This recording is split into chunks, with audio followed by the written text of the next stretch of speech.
Well, good evening, everyone. I'm sorry I can't be there with you tonight. I didn't want to infect you all. I'm feeling a very bad cold. First of all, this is our first meeting of the 144th Council of the City of St. Thomas. So this is a new beginning in a new year. I'd like to thank Councillor Kohler for covering for me while I was away on my honeymoon last week, and a great time was had. And thank you for covering for us. Are there any disclosures of interest from any council members? Seeing none, we'll go to minutes. I have a motion that the minutes of the meeting held on December the 18th, 2023 be confirmed. Moved by Councillor Herbert, second by Councillor Gibson. Questions or comments? Seeing none, all those in favor? Are there any opposed? That's carried. Council will now resolve itself into committee of the whole to deal with the following business. First committee this evening is strategic direction and development. First item, the only item on the agenda at this time is a notice of a public meeting received from the municipality of Central Elgin of a public meeting to take place by Zoom and in person at 450 Sunset Drive on January the 24th.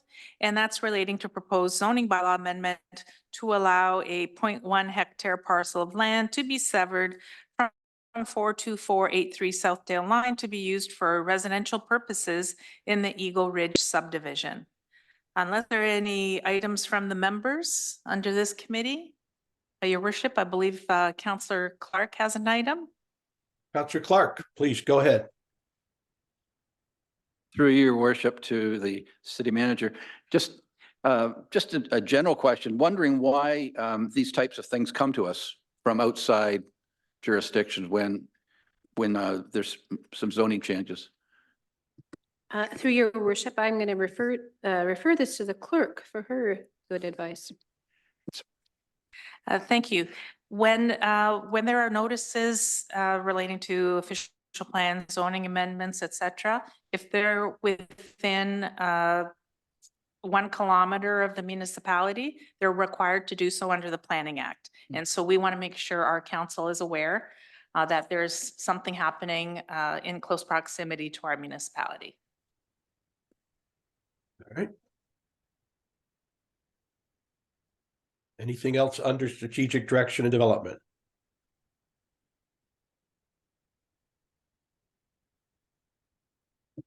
Seeing none, Your Worship, we'll move on to community engagement and services. Nothing on the agenda at this time unless there are any items from the members. Seeing none, Your Worship, we'll now move into infrastructure and civic operations. Nothing on the agenda at this time unless there are any items from the members. Peters. Councillor Peters has an item. Thanks, Your Worship. I have a couple items I'd like to raise under this committee. The first is we were fortunate in the end of 2023 and even into the start of 2024 that we haven't had a lot of snow and ice. But I was asked a question and I said I would raise it at council. And that is from an environmental perspective, why do we just use straight salt on our sidewalks? Why do we not use a combination of sand and salt to lessen any environmental impact? I'm hoping Mr. DeLeek might be able to answer that. And then I'll have another item too.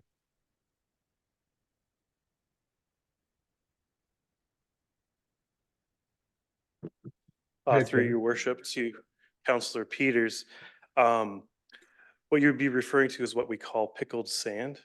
So it contains a percentage of salt in the sand rather than just straight sand. And it's not as effective when we're trying to remove slippery surfaces or icy conditions on sidewalks as salt. We would actually need to use maybe 3 to 4 times as much product in order to get the same melting action. Sand serves a purpose when the temperatures drop below -10 or -12, and the melting action of salt doesn't really happen at those temperatures to provide traction control. That's what we'll use sand.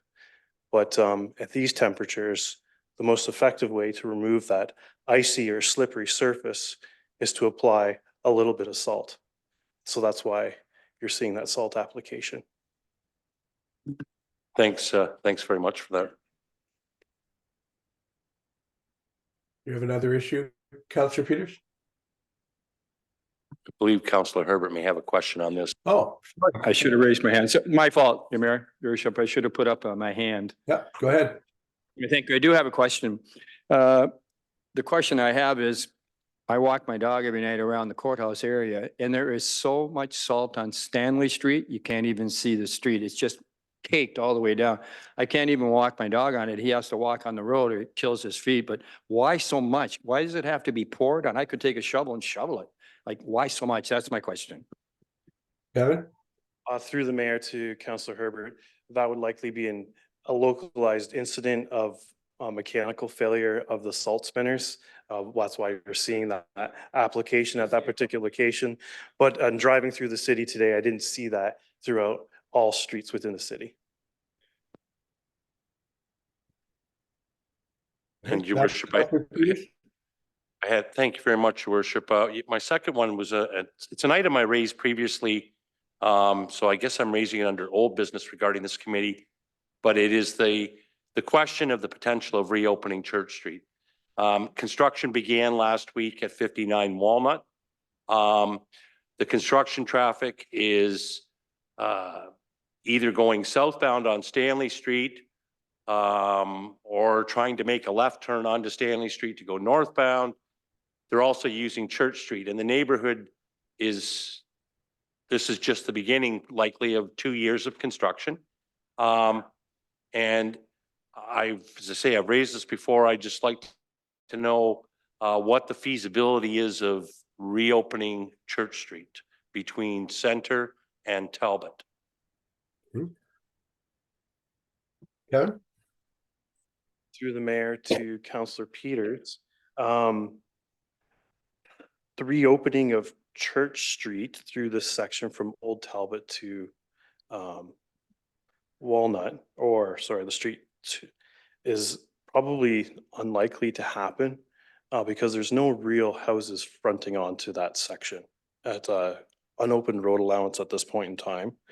That area is slated for, that entire area isn't slated for reconstruction in early 2030s per the capital forecast. So to eliminate some of the combined sewers that are in that area. But at that time is when we'll actually look at considering the reopening it. But right now, I'm not seeing the traffic demand for reopening of Church Street. Thanks. I'll continue to raise it. Okay. Other topics under infrastructure and civic operations? Seeing none? Your Worship, we'll now move into corporate governance and administration. First item is the 2024 capital and operating budget approval. I have a motion that report TR 0124 relating to the 2024 capital and operating budget approval be received for information, and further the council adopt the estimated 2024 gross expenditures of $51,749,319 for capital and $193,621 for operating. And further, the council adopt the estimated 2024 non-tax revenues of $138,241,737 and tax levy of $68,816,203 to support those gross expenditures. And further, the council adopt the current operating and capital estimates required for 2024 as outlined in report TR 0124. And further, that council authorize the director of finance and city treasurer to draft a bylaw that sets the 2024 rates based upon a levy of $68,816,203 and provides for the 2024 property tax policies required by the Ministry of Finance. Moved by Councillor McCauley, seconded by Councillor Kohler. Questions or comments?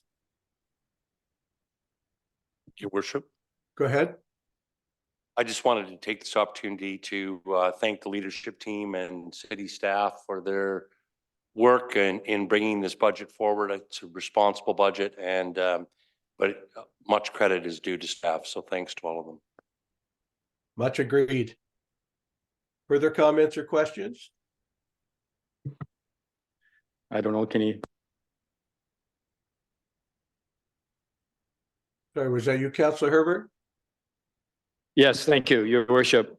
So just a comment, first of all, thanks to the Dave Gregory and his crew for coming up with the 300,000 and refer the special radios to next year, which kept us at 2.95, 2.995. Anyway, I just wonder, we've already agreed to take the 300,000 out of the reserve fund. Should we still do that and even lower our tax base, or do we just stay where we are and leave the 300,000 in the reserve? That's my question. Well, I guess I'll ask the treasurer. I would think he has the answers.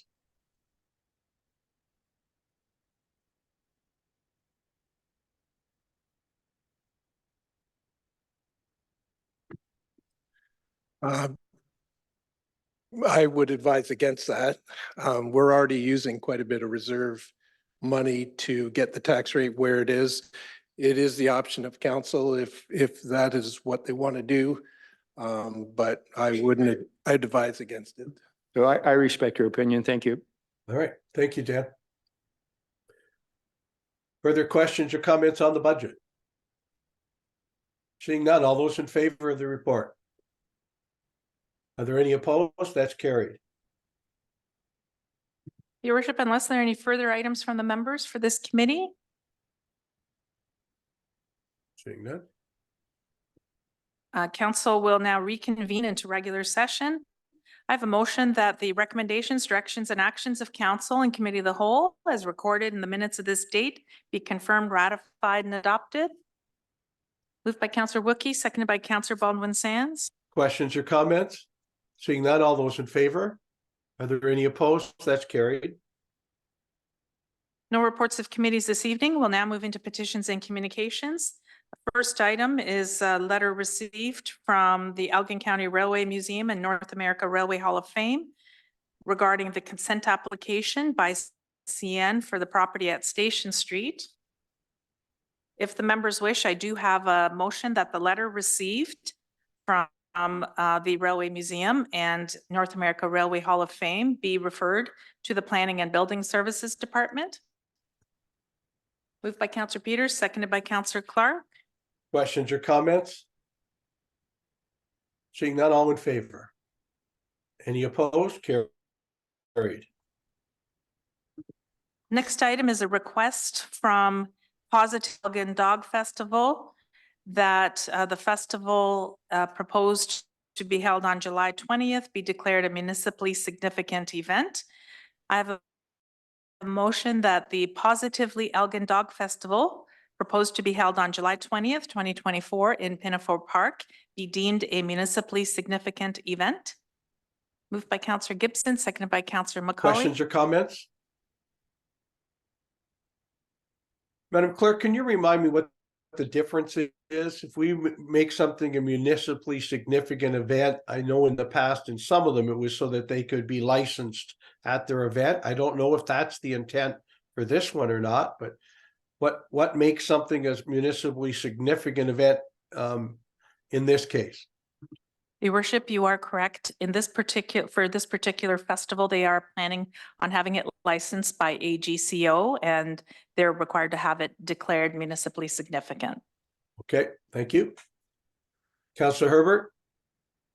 Thank you, worship. I've attended this function before in Springwater and they take up a lot of room and it's great to see all the dogs. I wonder, do they take over the whole park in Pinafore or do they go to a certain section and put it on, or do they take the whole park? That's just my question. I don't have the answer to that from a special events point of view. I'm not sure. Has it come to special events yet, Councillor Clark? No, we have a meeting this Wednesday, but we'll take a look at that and find out whether we have to bring in extra hydrants as well.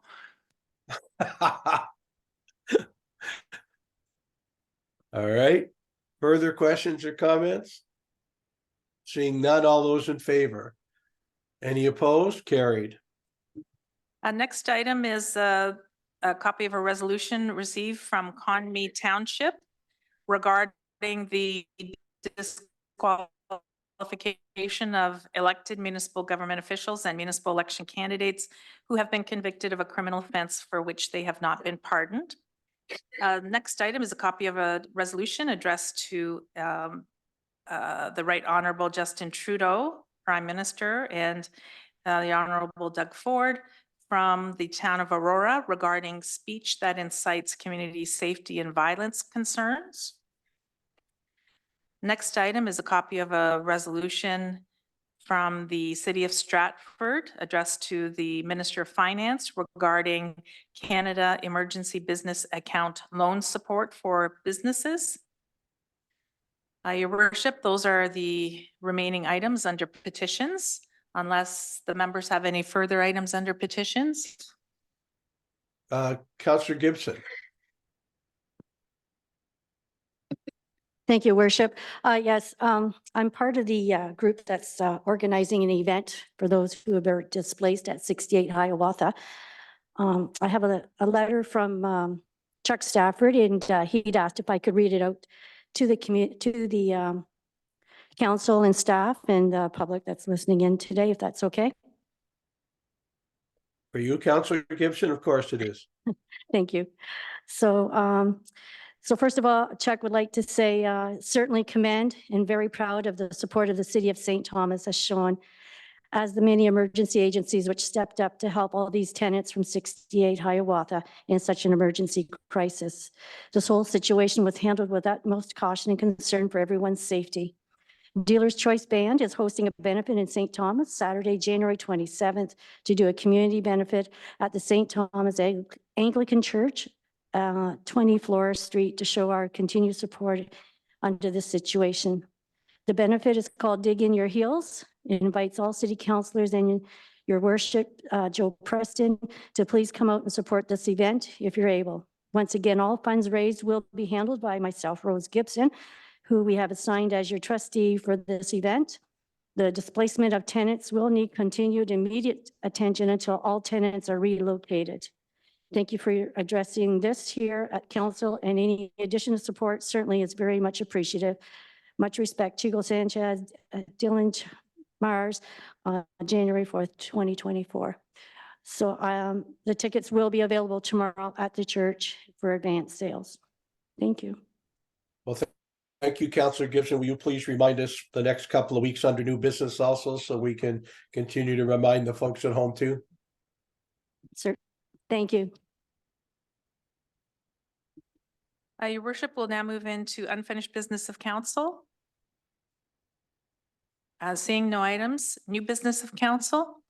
Your Worship, I believe we have a couple of hands here. Counselor Herbert, Counselor Baldwin Sands. All right, I got them. Counselor Baldwin Sands, you're first. Thank you very much.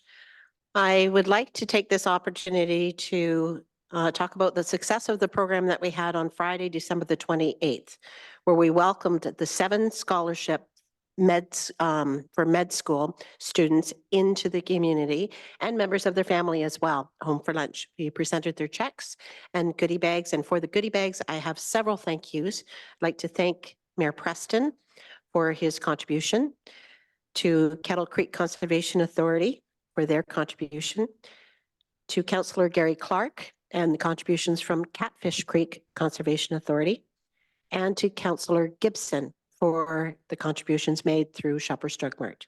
Thank you to all of those.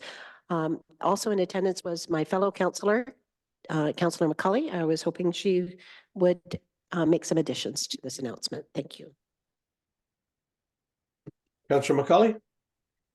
Yeah, in addition to celebrating our local med students, we also had the opportunity to hear from those students who are attending med schools internationally and some of the challenges and obstacles that they are facing. And good discussion this morning happened at our meeting on how we can address some of those challenges and obstacles.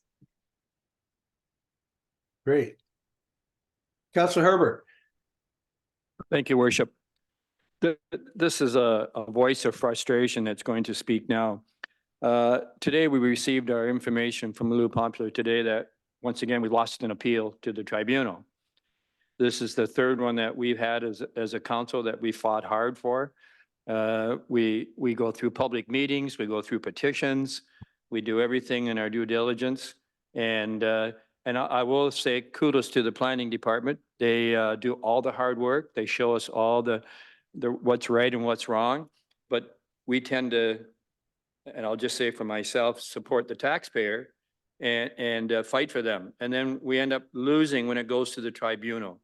It seems like it happens all the time for us, and it's frustrating. We seem to have no control over any bylaws. They can be changed anytime because it goes to a tribunal in Toronto who changes it. So it's frustrating for me, frustrating for the people in St. Thomas that once again, the developer has appealed. We get a developer from Toronto and they appeal and they win. Anyway, so it's just kind of frustrating for me. And I would ask Lou if you maybe make a comment on, are there things we could be doing different? I mean, we fight like crazy and then we lose. Is there any process that we should be following anything different, or if you wish to comment on it? Thank you. It's my frustration. Mr. Pompili? Yeah, through your worship, I'm not sure how to respond to that. I think this latest decision, actually, it was quite a lengthy decision and a thoughtful decision. I think the board member there listened, heard all the evidence from communities, from the experts there, and at the end of the day, they did a thoughtful response and preferred the evidence of the city's planner and the consultant's planner, as opposed to the planner that was retained by the residents. I think sometimes I know you tend to you guys have a difficult job. You're the ones that get the phone calls, hear the letters, review the petitions. But sometimes, yeah, if I have to say something, maybe it's take a step back and listen to what like in this case, a lot of the complaints were about traffic and the impact that this 6 townhouse units would have on traffic. And there was no evidence to that effect. And a lot of the decision was based on that and the incompatibility between, a 1-story townhouse as opposed to single detached dwellings. I mean, sometimes I think you just gotta take a step back and kind of think, is this really a negative impact? And is it really contrary to the policies that we have in place to promote growth, to promote infill, and to promote compatibility? It is tough because you're hearing it from your constituents, from residents, and you're trying to fulfill your representative role. So I do understand that there's a challenge that you have there as well. Anyway. Thank you very much. Thank you. Your worship. Please go ahead, Councillor Peters. Thanks, your worship. I just echo Councillor Herbert's frustration. Once again, we have an appointed, unelected body outside of this city thinking that it knows best what is best for our city. And we are the duly elected individuals. We are the ones that take those calls and those emails that Mr. Pompili just referred to, and we make our decision based on that. And the fact that this unelected body outside of us can overrule our decisions, we are now 0 for 3. And I share your frustration. Further questions or comments?